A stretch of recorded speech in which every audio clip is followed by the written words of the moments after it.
Big industries are grappling with systemic inequality and the destructive impact of racism in our country. Hollywood is no exception. One industry CEO speaking out amid this national reckoning is Byron Allen, CEO of Entertainment Studios, which operates a group of satellite and digital cable channels. Byron Allen recently penned an article for Deadline titled Black America Speaks, America Should Listen.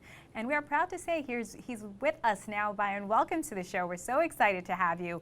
Let's start with the op-ed. And for our viewers that haven't read it, I suggest you do so.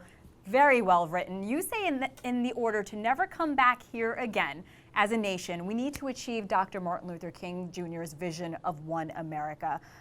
Tell us more about what you wrote and what that means. Well, first of all, thank you. I really appreciate you having me. Yes, we put it at the Griot. It's at thegriot.com, and it's real simple. Black America Speaks, America Should Listen, what we need to do to never come back here again. And I think the mistake we're making here is that what I'm hearing quite a bit from white America is, where do I donate? How do I donate? And I keep saying this isn't a donation. We can't donate our way out of this. As a matter of fact, that also kind of comes off, but believe it or not, racist in itself. It comes off as if I'm superior, you're inferior, I need to save you. And this isn't about saving. This is about respect and investing. You need to invest. And you're not going to donate your way out of this situation for us to really fix it. As Americans, we probably give away 200 to 300 billion a year, but we invest 25 trillion. Okay, so to do this right, we have to make sure folks have a proper education. Education is everything. We have to make sure these schools are properly funded. If you look at the numbers, this is also something it's more than Black Lives Matter. This is America as well, because America isn't well positioned. When you think about half the women in this country are living at or below the poverty line, half. And you think about all the children that are going to sleep, food insecure, and other emerging countries, other countries like China, they have over 200 million kids in college, over 200 million kids in college, the equivalent of 2/3 of our nation here in America, 330 million people, a little less than, about 4% of the global population is in college, mastering STEM, science, technology, engineering, and mathematics. Everyone is bright enough to know the capital will end up in the hands of the folks with the intellectual capital. And white America has the most to lose by not making sure every American is fully engaged and positioned for success and maximize every American's fullest potential to carry the American flag in order to maintain our status economically globally. You have to do that just for us to stay where we are and grow. And white America has the most to lose because white America has the most in the way of assets. So white America needs to make the investment. It's important.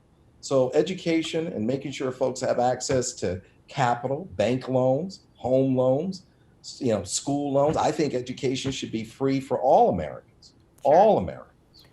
Byron, I have to ask, as more and more Americans are having these difficult conversations, what do you believe is the future of Hollywood in light of these protests and this national reckoning?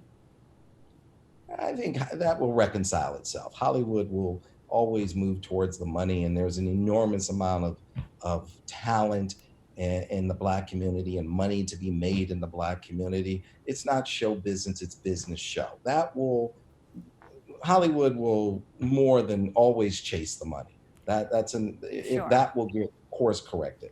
There are bigger issues than Hollywood in America, as far as education and healthcare and economic inclusion. There's not a lot of economic inclusion.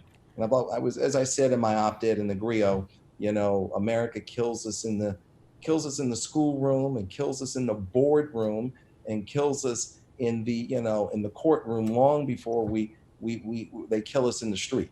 So we have to really lean in, and we have to stop all the excuses, and we have to make an investment. The investment is everything. Really important. Yeah, I don't want to hear that Franklin Templeton wants to do something and make a difference when in fact Franklin Templeton at this point they do not have an African American on their board. Okay, I would like Yeah. to speak to the head of Franklin Templeton and say, let's talk about your board and let's talk about your 600 billion that you manage, and are you investing in people of color? That's how you start to fix things. Byron, I have less than a minute with you, but I have to ask this question. To your point, why don't we see more Black TV CEOs and more Black-owned entertainment businesses and sports owners? Why is that? No access to capital. I started my company from my dining room table 27 years ago, and I own it 100%, not because I ever planned on that. No one's ever offered me one penny since I started it from my dining room table, putting my first television show on the air. Now I own, over 64 television shows and 9 television networks, a streaming service, and including the Weather Channel and 15 ABC, CBS, Fox affiliates around the country, and I have over 1,300 employees. I started from my dining room table and a phone and not one investor. Imagine how much bigger it would be if someone had come along and invested in me. It would be but it's still one of the biggest privately held media companies in the world. Mhm. But that is because I did nothing but work 24 hours a day, 7 days a week. And I'm happy about that. But I've watched my Sure. white counterparts have access to capital, and my black counterparts, zero Byron, I have access to 10 seconds left of the show. You are such an inspiration to so many. Thank you for using your platform for good. Byron Allen, sir, we appreciate you being on the show. Thank you so much. You're the best.